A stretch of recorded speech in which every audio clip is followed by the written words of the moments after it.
Welcome to the first in a series of tutorials for Managerzone. I am the Grigster, and today we're going to be looking at youth players. So the first thing to do is to go to, we're going to go to the Youth Academy, which is on the club. We just hover over club. Under squad, we've got Youth Academy here. Click on this. This is where we're going to get all our youth players. As you can see, I have the maximum, which is 23. From the perspective of a new player in the game, this is basically the first thing you should always do. And the reason is that youth players will earn you the most money in the game. So because winning games, it's not like, say, Football Manager or like something like that, where winning games can lead you to earning more money through like Champions League money or more fans or that kind of thing. Pretty much your income in Managerzone is set regardless of how many games you win. Therefore, the best way to make money is to reduce your wage bill. You reduce your wage bill by employing youth players only. The other reason for always running 23 youth players is that these players are the ones that are probably going to make you the most money on the transfer market. We won't go too much into the transfer market for now, but typically players who are under 21 will be the ones that you've raised and are under 21 are the ones who are going to sell for millions and millions of dollars, therefore giving you the money that you need to reinvest in your team, and ideally more youth players. So the name of the game in Managerzone is really the Youth Academy. Just briefly about the custom youth setup, this is used to get so if you go in overview, 23, you'll get 23 16-year-olds. With the custom youth setup, I think you need to be a club member for this. You can get 17-year-olds or 18-year-olds. I've already used it, so I can't use it till next season, so we can't really talk too much else about that. So we're at a new season. We're on day 3 of season 78. So we're going to look at my new youth players. We're going to go to player profiles, which is on the left here. It is also club venue squad players here. So I have a lot of players, as you can see. Fastest way to find our new youth players, we get the age filter. We only want to see the 16-year-olds.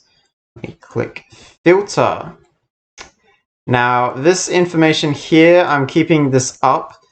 This is actually an add-on, which I will talk about in another different video. But for now, I'm keeping this on so we can quickly gather useful information. So what are we looking for? So the scout report, this is what you're really going to be looking at. For you guys who don't have the add-on. So we've got high potential. So I don't tend to, there's a lot of conversation in the forums about like 4-star, 3-star, 2-star. Basically, all you need to know as a new player is 4-star is really, really good. 2-star low potential is also really, really good. And then anything like 2-star high potential players tend to get trashed. Youth training speed can be a bit hit and miss. Occasionally you will get a super fast trainer. So like this player we're looking at right now could be a super duper fast trainer. At minimum, he's going to be like sort of an average speed trainer. Maybe a quarter of the guys who have 4 stars in training speed are actually super duper fast. And likewise with 1-star, the same sort of theory applies. Probably a little bit higher in my experience, maybe 66% of those guys will just train so slowly that it's barely even worth training them. So let's talk about Malakane. here. So basically, generally what I look for is I don't pay too much attention to these. I pay more attention to what the actual skills are going to be. So a player with high speed and high heading, for me, what I'm looking for is speed will go with something like ball control or tackling. Ball control, winger, tackling for a fast defender. Speed and heading. If a player's got heading, basically I'm trying to train them as a striker or just nothing at all. This is a 3-star, so it's unlikely that like speed heading is probably going to be at least 8. But the idea of having that same player have like at least 9 shooting, when shooting is not listed as a high potential, is pretty unlikely. And so, because he's hit heading, so this heading is essentially useless to us. The fact he's got low potential ball control, also for me, and the teams that, like the attributes that I look for, that basically makes him a defender. Can't play in midfield, can't play as a striker if you don't have good ball control, in my opinion. So again, we're looking for combinations of attributes. Keeping is a good low potential because it only what means, oh, don't train this player as a keeper. Wow. Like the only players you should be training as goalkeepers are the ones with high potential keeping, 3 or 4-star, because a 2-star you might not necessarily get 10. And 10 keeping is what you want because it's such a specialized skill. So this player, he is kind of okay. I don't feel great. Basically, he can only play as a defender, so we're going to keep him around because he's got 4 training speed, and we can find much worse. Like this guy, Kyle Nelson, who is absolutely atrocious. We'll just get this up. So set plays is a really, really bad high potential. The only player I've ever trained who had set plays as a high potential was someone who had 4 stars in high potential. And that's just because his second high potential, I think, was tackling. And then his low potentials were like goalkeeping and something, I want to say something irrelevant, but I don't think that, I think that is it. Something else, but it was 2-star low potential. And the point is, because he had 4 stars in set plays, he ended up with a couple of other 9s. So that kind of paid off. But generally, set plays are really, really bad. 2 stars are really bad. Ball control, I do like ball control, but with 1-star low potential. Kyle Nelson is really a cut below most other prospects. So what I'm going to do is I'm going to right-click on his name and I'm going to open a new tab. And that's just to remember that this is a player that I am potentially going to fire. Right, so the first thing to do, we've got our new use, is to try and work out who the worst players are. And you'll see in a moment why we are doing that. Anthony Burns, I won't talk too much about the rest. So he's got 2 stars. So this H2 means 2 stars. And this L1 means low potential 1. So high potential 2 stars, low potential 1 star. S1 is the training speed. Anthony Burns is actually... oh, and then bolded skill stamina, high potential. Bolded skill passing, high potential. The reds, heading and keeping, are the low potentials. So this player is basically useless. And this is why my girlfriend refers to this aspect of the game as the Great Rejection Machine. Burns Claring Bold, this is okay. Again, like I mentioned about I like heading and shooting together. He's got 4-star potential though, so shooting could get to potentially 9 is kind of reasonable. Same for ball control, he's going to need ball control. Keeping, he doesn't need keeping. So this guy's going to be a keeper.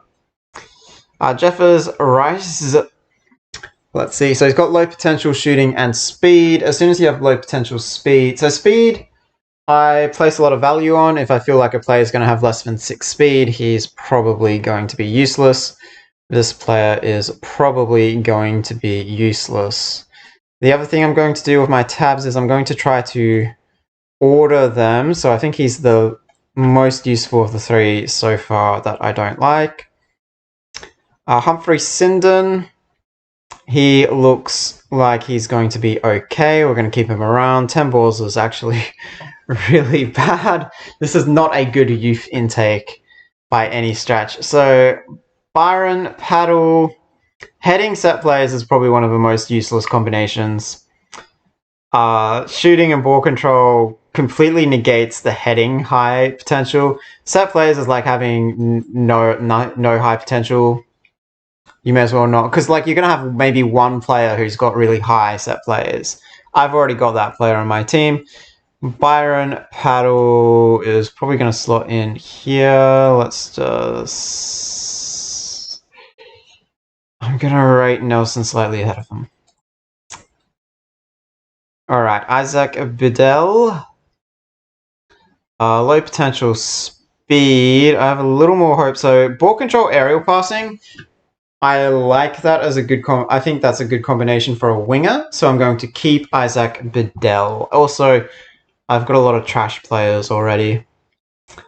Philip Reiter. PI passing, keeping heading. He's worth keeping around. Keeping and heading is a good combination for low potentials, I think, because that means those are two attributes that I just don't really value. So again, you're looking for combinations. So set plays, aerial passing. Set plays, again, is not something I look for at all. Keeping shooting just means he's not going to be an attacking player.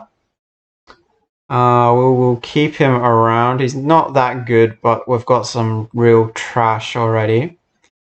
Tackling, heading. I don't like tackling and heading. So heading in the sim, some people say, oh, defenders, it kind of helps with intercepting crossballs or aerial passes. I don't believe that. I think it's just about the accuracy.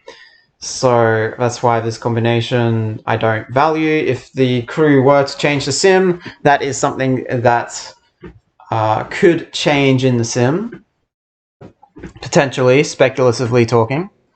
And we have to be speculative like this sometimes because this player is going to peak in like 2 years' time in real life. Like he's going to be 24, well, 3 years actually. He'll be 28 in 3 years of real time. So in 3 years of real time, is the sim going to be the same? That's the kind of planning that you might do. He's got 4 high potential, so we're going to keep him around, even though this combination of skills I don't really like. He does have keeping as a low potential, which is good. He's only got 1 training speed, which is not good. But we'll see how fast he trains. Trenoweth. Speed and ball control, I really like this combination, so I'm going to keep him around, even though he's only got 2 high potential. Especially with keeping tackling, he might make it as a winger or sort of attacking type player. Quaid Goucher. Set place keeping. If I don't need to train a goalkeeper, I might keep him around in case I decide to do that with him. Speed and play intelligence. He literally can only play as a goalkeeper. That's what we're saying. He's not very good. I might even put him on the rejection list, but only right at the end. And finally, we've got Kyle Baxter.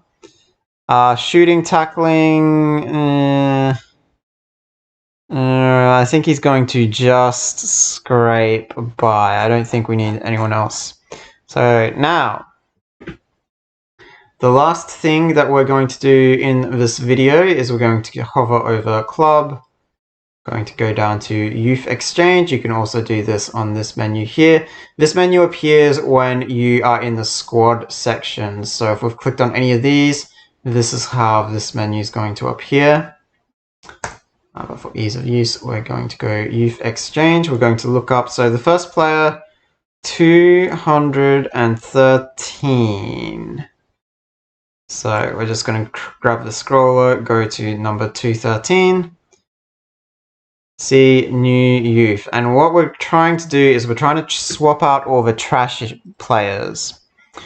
So now we actually do have to click Scout Report, Reveal All. This player is better than the base player, but he is still... I don't like shooting and aerial passing as a combination. This is something other people might disagree. But I don't like that combination, so I'm going to reject him.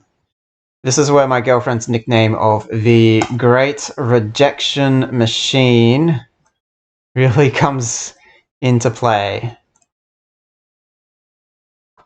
Alright, so this player's got ball control, aerial passing. He's only got 1-star load potential. So that's just to me, he might have a lot of skills below 7. So I'm going to reject this player on that basis. Generally, I don't like just constantly swapping new players in. I would prefer to just do maybe 3 swaps total. So this player, bad passing and aerial passing. He's got a lot of training speed. I'm going to swap Randall Facey in, partly because he might train really, really fast, which would be really good for underage competitions. And partly because I really like ball control as a high potential. Don't like set plays.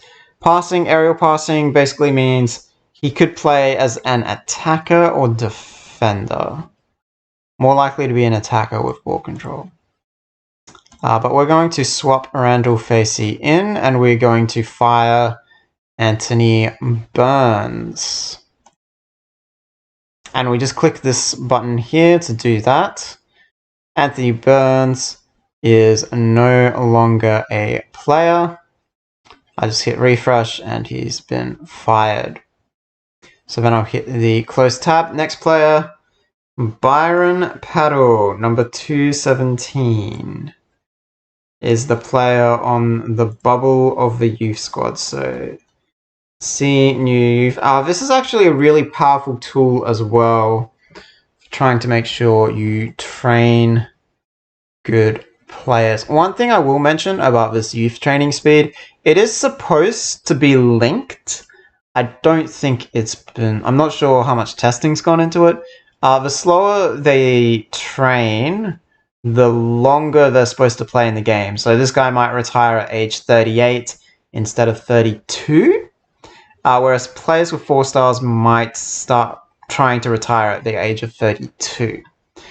This is only useful for goalkeepers because the players lose speed and stamina, which makes them much worse in outfield positions. Anyway, he's only got 3 stars. I don't really need a new goalkeeper, so we're going to reject Burn Aesthorpe. Jordan Auger has... I like aerial passing, I like speed. Could be a winger with ball control. Youth training speed, only 1 star. This isn't clear cut. But I think I will trade him in because he's going to be a lot better than Paddle here. So once again, we click on this swap button. It is irreversible. So now we've got a new youth player, number 212. Kyle Nelson.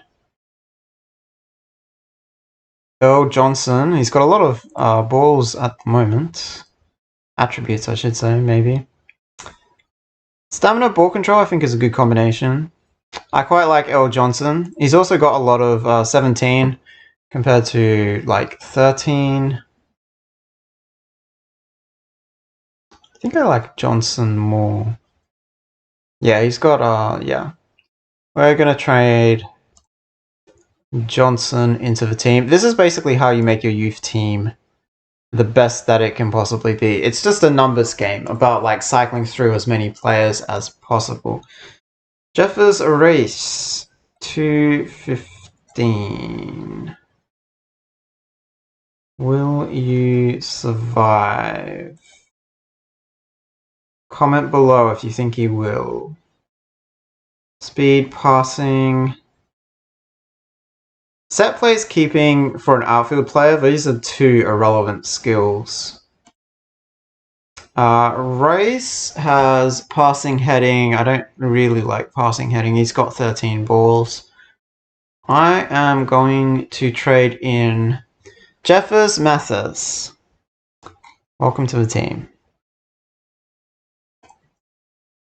And finally, Quade Goucher.